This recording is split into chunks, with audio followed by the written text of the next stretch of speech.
നാട്ടിന്ന് വന്ന ആദ്യത്തെ വെള്ളിയാഴ്ചയാണ് ഇപ്പന്ന്. അതുകൊണ്ട് മുസ്ലിം തൂക്കി പിടിച്ച് നേരെ പള്ളിക്കാ പോണത്. ഇത്ര നേരത്തെ പള്ളിയിൽ പോയാലും പുറത്തുനിന്ന് നിസ്കരിച്ചാൻ പറ്റുള്ളൂ. പള്ളിന്റെ ഉള്ളിൽ തീരായിട്ടും കണ്ടിട്ടില്ല. കാണാനൊരു പൂതിയുണ്ട്. പെരുഞ്ചാതി വെയിലാണ്. പിന്നെ നോട്ടീസ് ഉണ്ട് കേട്ടോ. ഇവിടെ ഉണ്ട് നമ്മളെ നാട്ടിലത്തെ മാതിരി പരസ്യങ്ങളൊക്കെ കൊടുത്തുകൊണ്ട് ആൾക്കാർ കടിക്ക് വിളിച്ചെടുത്തുന്ന പരിപാടിയായി. കഴിഞ്ഞ് നേരെ പോയത് പിന്നെ നമ്മളെ കടിക്കാട്ടാ. പിന്നെ നമ്മളെ ഡ്യൂട്ടി സ്റ്റാർട്ട് ആവും.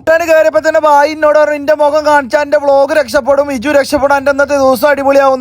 ജസ്സിനെ കുറിച്ച് ടെൻഷൻ അടിച്ചോണ്ടിരിക്കുന്ന ഫാസിലാണ് കാണുന്നത്. അതിന് മോട്ടിവേഷൻ കൊടുക്കണ ശ്രീരാജോ. രാജിന്റെ മോട്ടിവേഷൻ കേട്ടിട്ട് ഫാസിൽ രക്ഷപ്പെട്ടിട്ടില്ല എന്നുള്ളതിന് ശ്രീരാജ് രക്ഷപ്പെടും. പിന്നെ നമ്മളൊന്ന് റൂമിൽ പോയി വന്നതാണ് കേട്ടോ. ഈ കാണുന്ന ഇടവഴി കൂടിയാണ് നമ്മളെ റൂമിക്ക് പോവുക. റൂമും കടയും കിലോമീറ്ററുകൾ തമ്മിൽ വ്യത്യാസമൊന്നും ഇല്ലാത്തതുകൊണ്ട് തന്നെ അടുത്തടുത്തായതുകൊണ്ട് തന്നെ നമുക്ക് അധികം പുറത്തേക്ക് ഇറങ്ങേണ്ട ആവശ്യമില്ല. കടാ റൂം ഇതന്നെ നേരം വെളുത്ത് വൈകുന്നേരം ആവോളോ. റൂമിന്റെ കടന്റെ ഇടയിൽ ഫാസിലിന്റെ കട ഉണ്ടായതുകൊണ്ട് ഇടക്ക് അവിടെയും കയറിട്ടു. ആ കടയിൽ വന്ന പുതിയ കൂളിംഗ് ഗ്ലാസ് ആണ്. മൂപ്പരോട് ചോദിച്ചാണ് ഇത് എങ്ങനെ ഉണ്ടെന്ന്. മൂപ്പര് പറയണ അടിപൊളിയാണെന്ന്.